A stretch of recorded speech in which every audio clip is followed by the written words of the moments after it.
Herkese merhabalar. Kanalıma ve mutfağıma hoş geldiniz. Bugün sizlere su böreği tarifimle geldim. Hamuru asla yırtılmayan, kopmayan, suyun içinde kalmayan şahane bir su böreği tarifi. Tarifimi mutlaka denemenizi tavsiye ediyorum ve sizleri daha fazla bekletmeden hemen tarifimin yapım aşamalarına geçiyorum. Tarifin hamuru için 6 tane yumurtayı uygun bir yoğurma kabının içerisine aldım. Üzerine 1 çorba kaşığı kadar tuzumu ilave ediyorum. Yumurta ve tuzu iyice karıştırmaya başlıyorum. Daha sonra azar azar un ilavesi yaparak hamurumu yoğurmaya başlıyorum. Tarif için kullanacağınız yumurtalar eğer büyük ise 5 tane de yumurta kullanabilirsiniz. Eğer yumurtalarınız küçükse 6 tane kullanabilirsiniz. Gördüğünüz gibi azar azar un ilavesi ekleyerek hamurumu yoğurmaya başlıyorum. Su böreği hamuru oldukça ele yapışan bir kıvamda olduğu için hamuru çok iyi bir şekilde yoğurmanız lazım. Sadece yumurta, tuz ve undan oluştuğu için çok yapışkan bir kıvamda. Tarifimde toplamda 4,5 su bardağı un ilavesinde bulundum. Hamurumu yoğurma kabında iyice yoğurup toparladıktan sonra masada da bir 4-5 dakika kadar bu şekilde yoğurmaya devam ediyorum. Su böreği hamurunu mutlaka çok iyi bir şekilde yoğurmanız gerekiyor.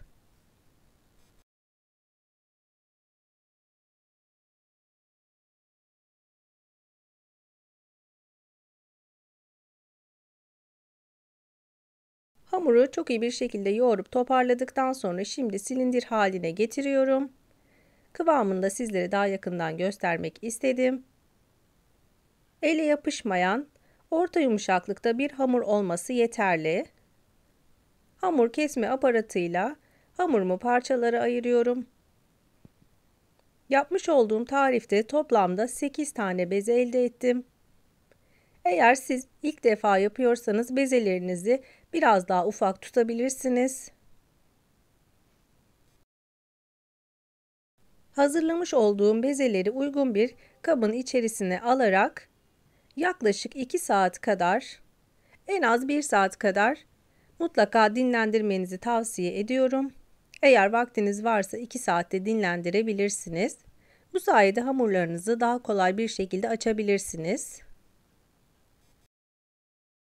Hamurlarımı bezeledikten sonra uygun bir kabın içerisini birazcık unladım. Hamurların yapışmaması için poşetle sardıktan sonra üzerine temiz bir bezle örttüm dediğim gibi ve yaklaşık 2 saat kadar bu şekilde hamurlarımı dinlendirdim.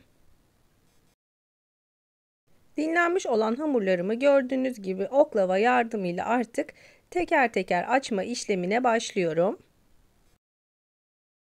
Su böreği için açacağınız hamurları mutlaka çok ince bir şekilde açın. Suda kaynatacağımız için hamurlar bir tık daha kalınlaşacaktır. Bunun için hamurlarınızı ne kadar ince açarsanız o kadar daha güzel olur. Ben videonun çok uzun olmasını istemediğim için, sıkılmamanız için sadece bir tane hamur açma videosu göstereceğim şu an için. Dediğim gibi tüm hamurlarımı bu şekilde hazırladım. Eğer alanınız büyükse masanızın üstüne de koyabilirsiniz. Ama benim alanım dar olduğu için yere sofra bezi serdim. Açmış olduğum 8 tane hamuru da sofra bezinin üzerine serdim. O şekilde bıraktım. Sizler de o şekilde hazırlayabilirsiniz.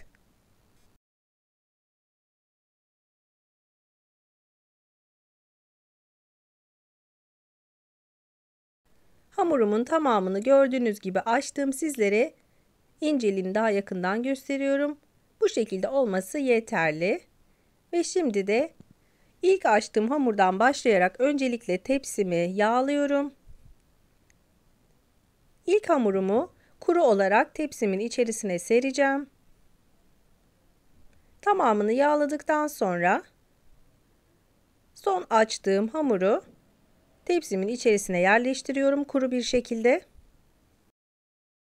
Bu arada su böreğin yağ karışımı için 200 gram eritmiş olduğum tereyağının içerisine 1 çay bardağı kadar sıvı yağını ekledim ve gördüğünüz gibi bir fırça yardımıyla hamurun her tarafına gelecek şekilde yağ karışımını sürüyorum. Su böreğinin içerisine kullanacağım peyniri de tam yağlı beyaz peynir olarak tercih ettim. Eğer beyaz peyniriniz yoksa tam yağlı çökelek de kullanabilirsiniz. Hepsini rendeledikten sonra gördüğünüz gibi bu şekilde hazırladım. Hamurları haşlayacağım suyun içerisine 3 yemek kaşığı kadar sıvı yağ, 1,5 yemek kaşığı kadar da tuzu ilave ettikten sonra biraz karıştırıyorum. Bir süre bekledikten sonra kaynamaya başladı. Kaynadıktan sonra da gördüğünüz gibi hamurlarımı yavaş yavaş suyun içerisine bırakıyorum. Bu şekilde 30'a kadar sayıyorum. Kevgirle aralarını açabilirsiniz yapışmalar söz konusu olmaması için. Bir süzgeç yardımıyla 30 saniyeden sonra suyun içerisinden çıkarıyorum. Hemen yanına buz gibi su aldım. Bu çok önemli bir püf noktasıdır. Hamurların birbirine yapışmaması için lütfen hemen yanına soğuk su bulundurun. Sıcak suyunu iyice süzdükten sonra hemen soğuk suyun içerisine koyuyorum. Ve hamurların hemen aralarını açıyorum birbirlerine yapışmamaları için. Hamuru da avucumda sıkarak içerisindeki suyu süzüyorum. Ve gördüğünüz gibi tepsimin içerisine yerleştirmeye başlıyorum.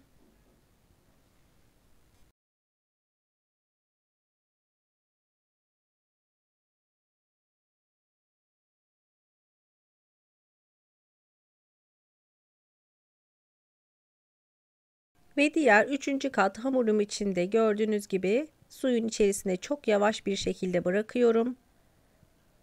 Sıcak suyun hamurun her tarafına temas etmesi gerekiyor. 30'a kadar saydıktan sonra tekrardan süzgeçle hemen yanındaki soğuk suyun içerisine alıyorum. Yanındaki su eğer ısınırsa mutlaka suyunuzu değiştirin. Ben bu aşamada suyumu 3 kere değiştirdim. Eğer suyunuz ılırsa, yani ılık olursa hamurlarınız birbirine yapışabilir. Hamuru iyice elimle süzdükten sonra gördüğünüz gibi herhangi bir yırtılma söz konusu bile değil. Tepsimin her tarafına gelecek şekilde yerleştiriyorum.